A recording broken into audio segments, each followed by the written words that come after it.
Hello, my name's Tyler. I'm a gold digger from Outback, Australia. I'm actually out bush at the moment.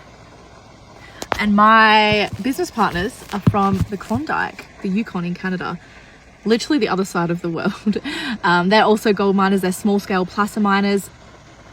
Both of us are after alluvial gold, but it's very different. It's very different types of mining and it's very different types of gold. So they mine placer gold and they use wash plants. They dig through 10, 20, 30 feet of overburden through permafrost to get down to their pay layer.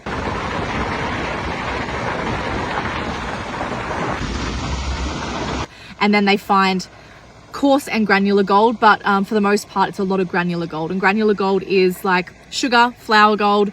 Everyone has a different name for it. And then occasionally they'll find coarse gold, which is gold nuggets.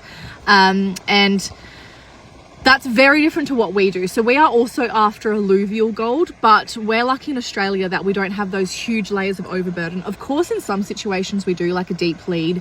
But for the most part, my family's mining is a lot of surface mining. Occasionally we'll do some hard rock mining as well, but yeah, we also find mostly coarse gold, and we find a lot of large gold nuggets, which is really exciting. We also do have a dry blower that finds the granular, but nowhere near as much and as consistent as Neil and Victoria do over in the Klondike. And then the gold's very different as well. It's not just different sizes, but different purities as well. It's super interesting to see. We do have so much in common. Obviously, we're generational gold miners. But yeah, when I went over to the Yukon, just seeing how different the gold world is there is so interesting. So for such a long time, it's been really hard to buy the gold from the gold miners in the Yukon, unless you fly up to Dawson and go and meet a miner that you trust to buy.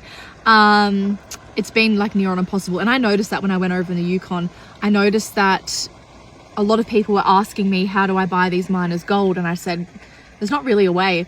That's where the Northern Gold Club comes in.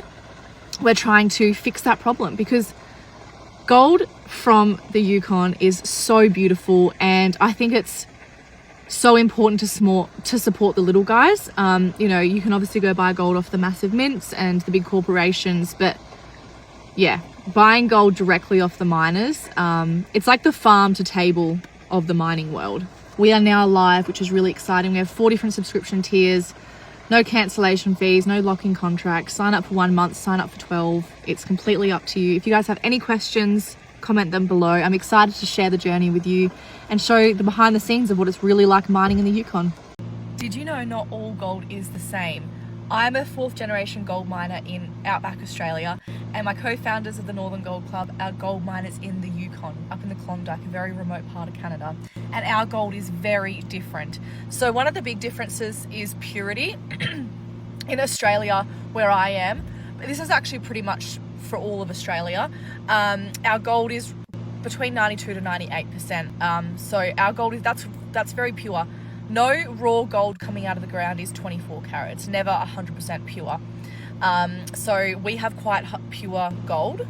And then if you look at when Neil and Victoria, where their family run mine is, their gold ranges, there's big discrepancies. So it can range from 62 to 90% pure. Generally on average you see in the 80s, and you can tell this by looking at the gold. The gold looks very different. I'll put some photos here. This is why we've chosen with the Northern Gold Club to do a purity adjustment. So when you're buying gold in our monthly gold subscription service, you aren't paying for the impurities. The impurities are adjusted and taken out of the price. So you are just paying for the gold content. Another big difference is in Australia, where I am, we haven't had these big glacial movements. So our gold can be found quite close to the source, on the surface, and it gives it a more rugged, coarse look. We do get gold that's very water-worn as well, but compared to Neil and Victoria on their placer mine, this gold has had these massive glacial movements. So it's very, very water-worn, very well-rounded. I'll put some photos here to show you.